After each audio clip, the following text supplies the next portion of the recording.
Hey everyone, James Lynch here doing a quick reaction video to the news that Jamahal Hill will be taking on Khalil Rountree at UFC 303 as part of International Fight Week. Kind of surprised they booked Jamahal so quickly after the fight last Saturday at UFC 300. Of course, Jamahal losing to Alex Pereira. And this is going to be an amazing fight. And I was always curious to see how they were going to build UFC 303 because, again, they've stacked some of these cards the last couple of months. Our fighter's going to be ready to compete on this card. You know the UFC always pulls out the stops for International Fight Week every year. So Jamahal Hill fighting down the rankings a bit here, fighting Khalil Rountree, who's on quite the win streak.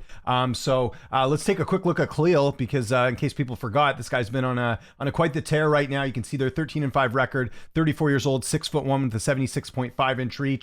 Going to be taking on Jamahal Hill, who is 12-2, 32 years old, 6'4" with a 79-inch reach. So see there, Jamahal Hill going to have a reach advantage and give me a little bit taller in this fight. But Rountree, let's look at the win streak that he's had since then. Since losing to Martin Pacino, he's been on a 5-fight win streak. He's finished a lot of guys. And you know, some of these fights, he's just absolutely destroyed the opponents. Modestus, remember that fight? That was the fight that basically booted him out of the UFC and did that pretty brutal win via sidekick to the knee, as you can see there. Carl Roberson took care of business there.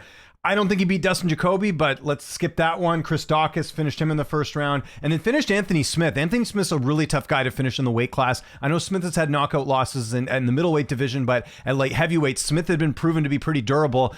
We saw that, in a late finish against Glover Teixeira. Alexander Rakic wasn't able to finish him, so Rountree is getting this opportunity, and it's well deserved after the win streak that he's been on. But Jamahal Hill, we know it there, obviously coming off a first round stoppage loss to Alex Pereira in his last fight at UFC 300. That halted a 4-fight win streak, including a win over Glover Teixeira, where he captured the title. We all know the story, had to vacate the title, and then ended up out for a while with that Achilles injury and came back and got finished by Alex Pereira, like I said there, in the first round. I think this is going to be interesting as far as the betting odd goes. I mean, if we are looking at this in terms of skill for skill, Jamahal Hill should be the favorite here. But I know there's going to be people saying he lost Alex Pereira in the first round, and there's probably going to be people saying, going on the Rountree side. And I understand it. Like, Rountree is a devastating knockout artist, but we do have to remind everyone, Jamahal Hill has one knockout loss in his career, and that was against Alex Pereira. He was submitted by Paul Craig. We know that.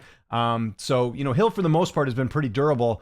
And he's fought guys with knockout power like Johnny Walker, Thiago Santos, and has only been knocked out the one time there. So that's where, just my early pick. And again, I will do an early look preview on this. I'm going Jamahal Hill again. I know I got a lot of flack for picking Jamahal Hill against Alex Pereira, but I just think this is a classic case where fans, because there was so much emotion in that Pereira and Hill fight, I think people are going to write off Jamahal Hill here. And listen, Khalil Rountree's been great, but he's also been very inconsistent in his career in terms of some of the, some of the fights that he's had. I mean, you look at this, here, like you go back to even when he lost to Tyson Pedro back in the day, he's had these lapses every now and then, getting finished by Ion Cutelaba.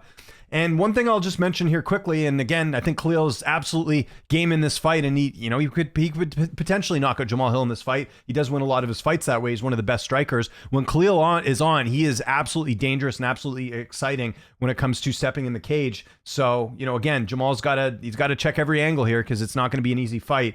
But I do want to point out the level of opposition that Rountree's fought going into this fight is not that great. But I mentioned Modestus. Carl Roberson, I believe, he's either not in the UFC or I don't know what the deal is there. Again, Jacoby, a lower ranked fighter. And again, if you look at the media scorecards from that, actually going to go look that up right now. I don't think he won that fight. But let me just have a quick look at the media. It's not the be all end all the media scorecards, but it does add a little bit of context here. So if you look at the Jacoby losing to Rountree, it was a split decision.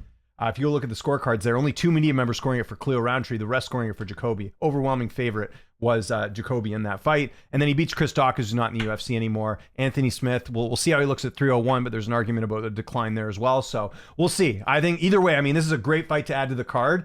And look, obviously Yuri wasn't going to happen. I'm guessing they want, if I had to guess, I'm thinking they're just going to get Yuri to fight the winner of Ankalaev and Alex Pereira, or maybe Yuri fights Jan Blachowicz. That's a fresh matchup too. We'll see, but I like this. This is a good fight for UFC 303, and I'm going to be going to Vegas to cover this one, so looking forward to seeing both guys compete on this card. So I want to know what you guys think in the comment section below.